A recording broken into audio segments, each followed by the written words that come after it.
영양소가 왜 중요하냐면요. 세포를 재생하고 세포가 태어나고 죽는 데에도 그 죽는 데 찌꺼기를 제거하는 데에도 영양소가 필요하기 때문입니다. 음식을 바꿔서 잘 먹고 섭생하고 영양소 밸런스를 맞추면 혈액은 얼마든지 바꿀 수 있어요. 독소를 빼지 않고 해독하지 않고 체중만 줄였을 경우에는 반드시 요요가 온다고 생각하시면 됩니다.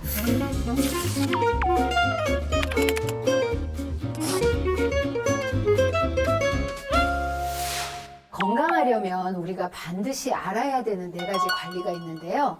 그 전에 왜 음식이 나를 만드는지, 영양소가 얼마나 중요한지 먼저 말씀드리겠습니다.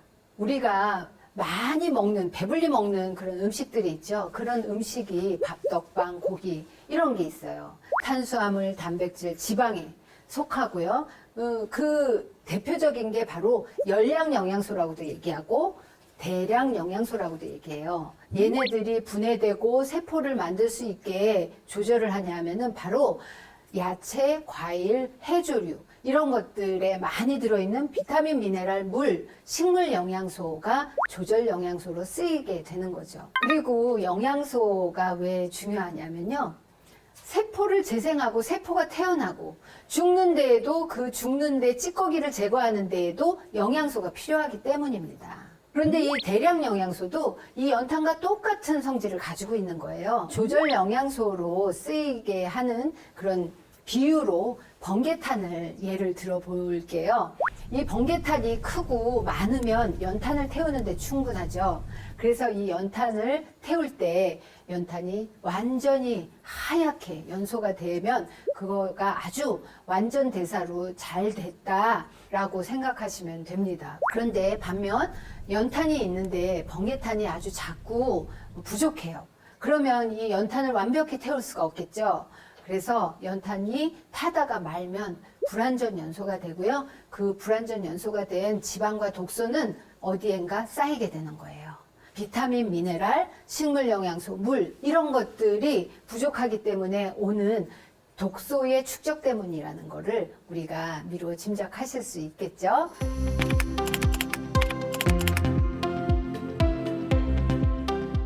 건강을 지키기 위한 4가지 관리에는 음식이 아주 깊은 연관성을 갖고 있습니다. 우리 건강은 음식으로 관리해야 때문이죠. 첫 번째는 면역력 관리를 들 수가 있는데요. 면역력 관리는 림프와 면역계를 동시에 관리해야 되는데요. 소장이나 대장, 위 이게 체외기관일까요? 체내기관일까요? 한번 각자 생각해 보세요. 맞습니다. 체외기관입니다.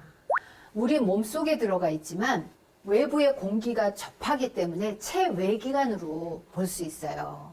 통로로 되어 있는 입에서부터 항문까지의 모든 통로가 뚫려 있는 것은 체외기관입니다. 그 체외기관에 겉에 있는 게 다 점막으로 되어 있죠. 입점막, 식도점막, 위점막, 소장점막, 대장점막, 항문점막까지 다 점막으로 되어 있어요. 그런데 그 외부에서 들어오는 모든 독소나 세균, 바이러스가 그 점막을 통해서 침투된다는 것이죠. 점막이 튼튼해야 된다는 것이에요. 그 장점막이 점막 건강 중에 굉장히 중요한 위치를 차지하고 있습니다.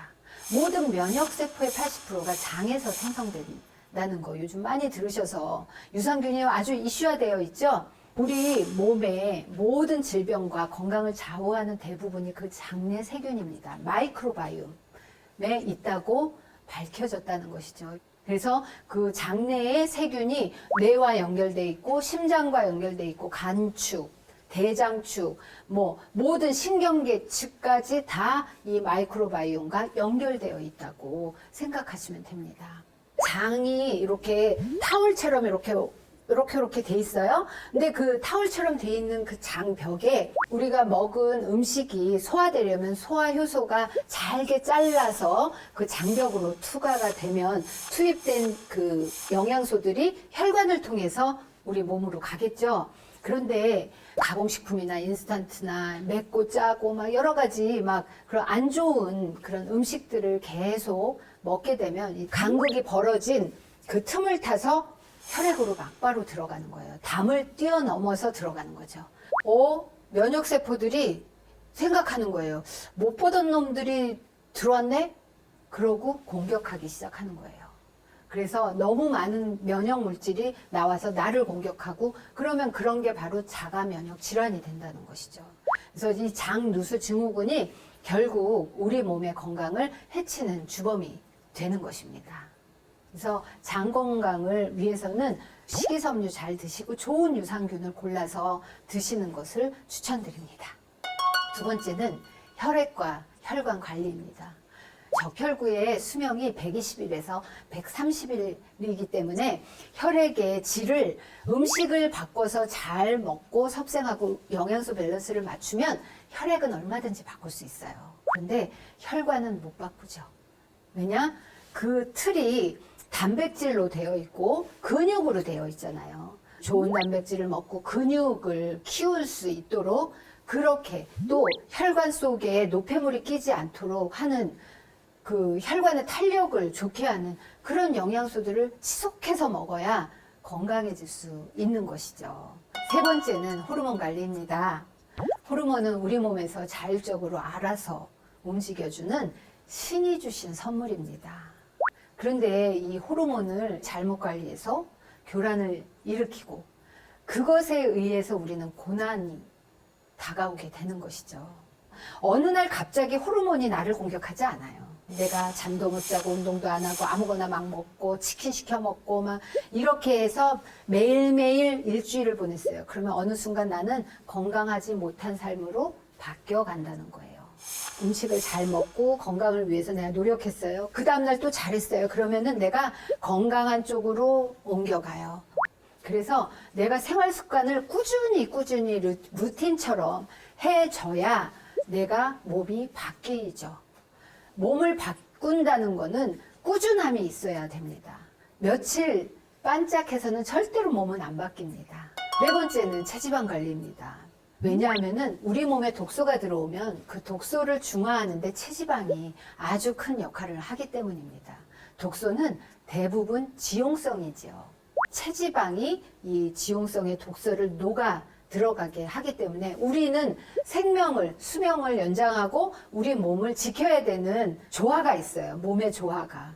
내가 체지방이 많다. 그럼 나는 독소가 많구나. 이렇게 생각하시면 됩니다. 그렇다면 체지방은 어떻게 줄여야 할까요? 그것은 제대로 된 다이어트를 하는 것입니다.